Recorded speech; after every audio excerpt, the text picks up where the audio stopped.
Hello everyone. देखिए, इस video में हम बात करने जा रहे हैं टेलर के द्वारा दिए गए मैनेजमेंट के कंसेप्ट को देखेंगे हम इसमें।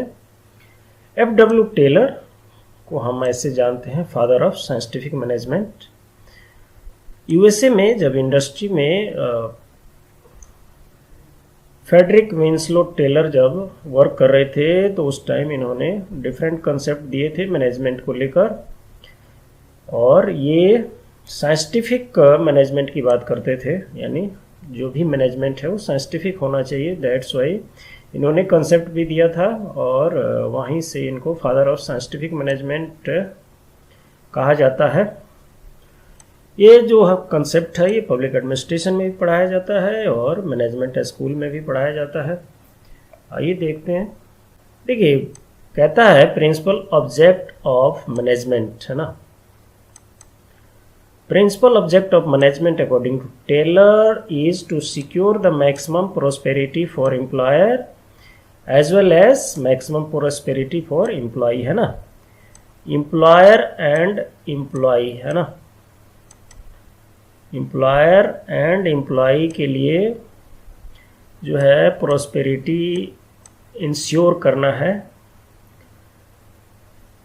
मैनेजमेंट का जो मेन ऑब्जेक्टिव होना चाहिए अकॉर्डिंग टू टेलर वो ये है कि to ensure the maximum prosperity, यानी मैक्सिमम बेनिफिट या बोल सकते हैं लाभ दोनों के लिए, एम्प्लॉयर एंड एम्प्लॉय, है ना। किसी एंटरप्राइजेज में अगर एम्प्लॉय काम कर रहा है तो वहाँ पे जो है मैनेजमेंट का मेन ऑब्जेक्टिव होना चाहिए कि प्रॉफिट जो है दोनों को लाभ दे, दोनों को रिच बनाए, है ना। अगला पॉइंट जो है ये कहता है कि his philosophy of scientific management is that there is no inherent conflict in the interest of worker, employ and consumer, है ना।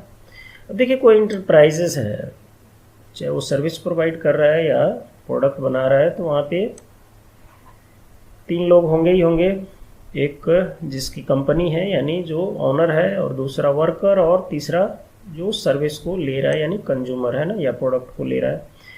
तो जो टेलर की फिलोसफी ये कहता है कि इनमें कोई पुराने टाइम से जो चला आता है, एक ट्रेडिशनल वे में, जो कोई इनमें पुराना कॉन्फ्लिक्ट या लॉन्ग एग्जिस्टिंग कॉन्फ्लिक्ट नहीं है।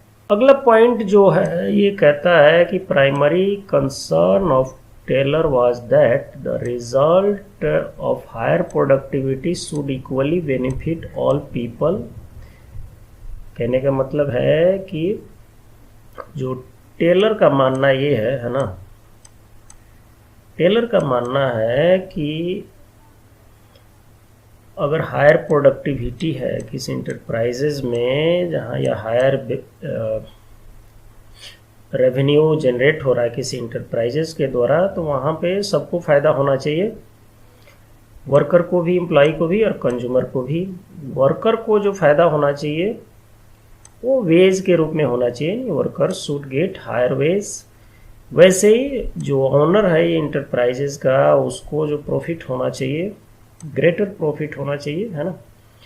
और तीसरा जो है कंज्यूमर को जो है प्रोडक्ट लोअर प्राइस पे अवेलेबल होना चाहिए, यानी प्रोवाइड कराया जाना चाहिए।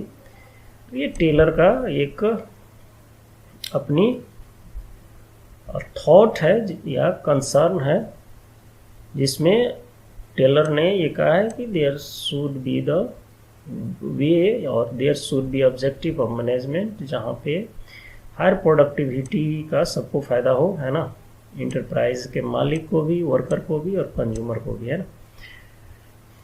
उसके बाद अगला पॉइंट कहता है कि Taylor observe that management neglect its function and shifted its burden to the labour while keeping itself minor responsibility, है ना।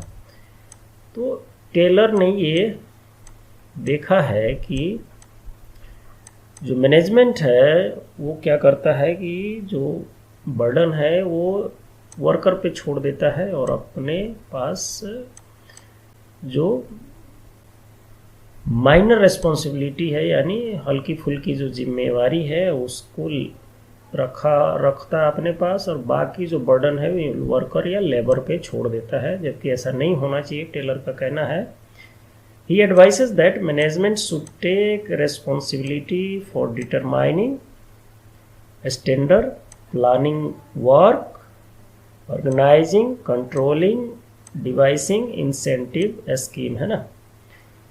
टेलर का जो एडवाइस है मैनेजमेंट को, टेलर का कहना है कि मैनेजमेंट को अपनी जिम्मेवारी भली भांति लेनी चाहिए, जिसमें जो मेन रिस्पॉन्सिबिलिटी या जिम्मेवारी है वो है आपको स्टैंडर्ड के बारे में, है ना। टू डिटरमाइन द स्टैंडर्ड, यानी जो स्टैंडर्ड है वेदर इज प्रोडक्ट का, जो प्रोडक्ट या सर्विस का जो क्वालिटी है उसकी बात हो रही है, या जो इन्वायरमेंट है वर्किंग प्लेस का उसके बारे में भी है, या एम्प्लॉयर का जो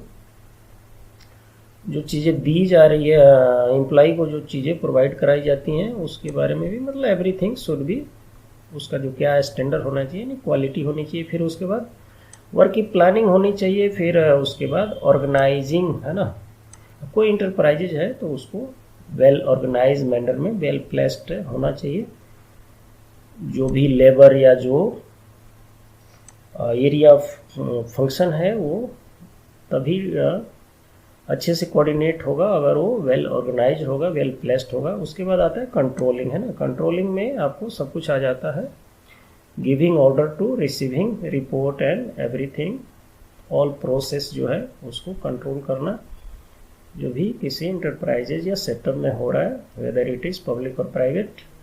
हाँ, उसके बाद आता है डिवाइसिंग इंसेंटिव स्कीम, यानी जो मान लीजिए जो बेनिफिट है उसमें इंसेंटिव भी मिलना चाहिए। अगर वर्कर की ईमानदारी की वजह से प्रॉफिट बढ़ा है, आपको रेवेन्यू ज़्यादा मिला है कंपनी को या इंटरप्राइजेज को, तो उसमें इंसेंटिव भी वर्कर को मिलना चाहिए और ये मैनेजमेंट को डिसाइड करना चाहिए कि क्या इंसेंटिव हो सकता है।